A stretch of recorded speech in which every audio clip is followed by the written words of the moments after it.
Digital information communications technologies have had profound effects on all our individual and collective lives. They've been the catalyst for some incredible progress in the field of medicine, work, education, and communications generally, allowing us all to stay better connected to family and friends over distance. Indeed, the experience of the last 16 months of a global pandemic has brought home to us all just how important these technologies have been in keeping us connected and allowing many to continue to work, albeit from home. Cheap, lightweight, portable, mobile, digital devices are not only connecting the world, they are providing individuals with extraordinary access to vast stores of information through always-on connectivity and allowing people to organize and manage their daily routines effortlessly. The utility of such technology is widely acclaimed, but our new digital age has also brought a unique set of societal, cultural, economic, and environmental challenges that have yet to be fully appreciated and, when needed, confronted. We need greater understanding of the personal, organizational, social, political, and environmental context of the emergence of such technologies in the digital age. I would argue that without this, digital technology will continue to be left to its own devices, pardon the pun, to determine and influence the values of our societies, for better or worse. There's an almost unstoppable technological determinism that does not really match the realities of what is now emerging from the first decades of this new digital age. Many have now awoken to real and genuine concerns about the influence and overreach of such technology in the shaping of individual lives and society generally.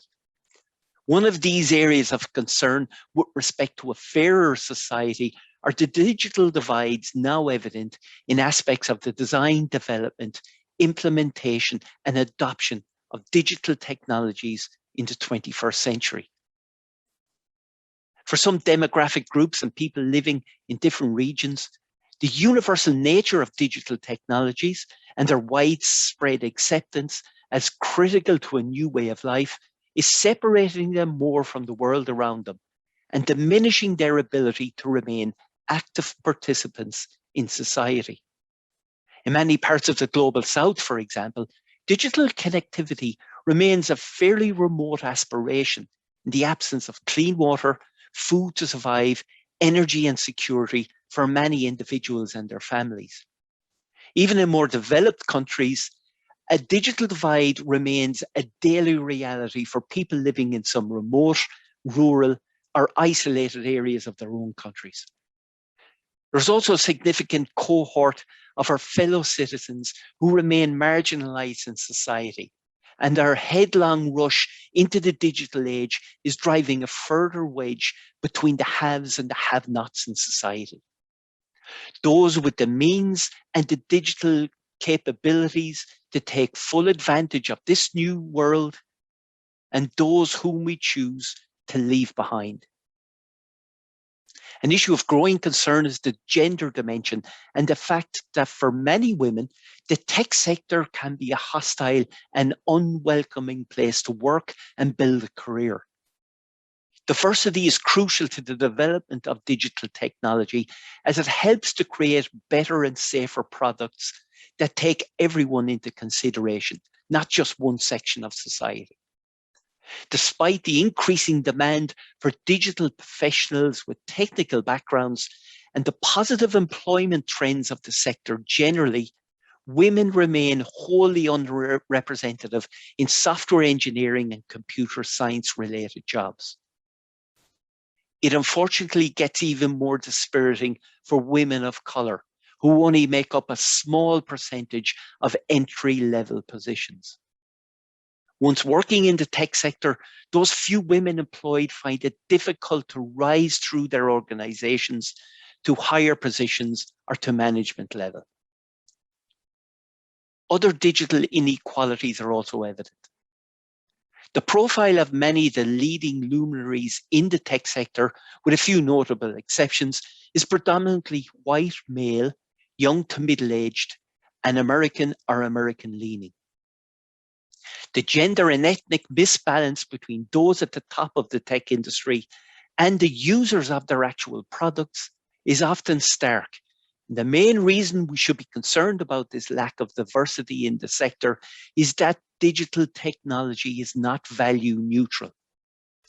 The principles, morals, desires, and dreams of only one segment of society are becoming deeply embedded and codified into each new piece of digital technology, application, or piece of software. Little value is placed on the social, cultural, or indeed religious sensitivities that exist across society and in communities across the world. There's a further digital divide evident, and one that has significant long-term implications for society at large. As these digital giants continue to expand at an extraordinary pace, so too does the colossal personal wealth and influence of just a handful of individuals. And this further is exacerbating a very worrying trend in income and economic inequality within and between nations.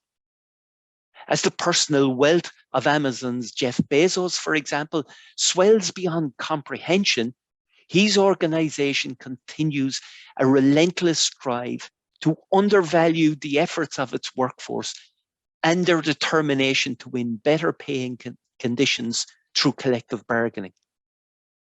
While, of course, it cannot be solely blamed for the continually rising levels of income and economic inequalities, big tech is certainly contributing to it by its wide-scale tax avoidance and the enormous remunerations paid to those at the very top. A fairer society will embrace the technologies that aid human flourishing, but will also seek to change those that work against individuals, communities, and societal cohesion.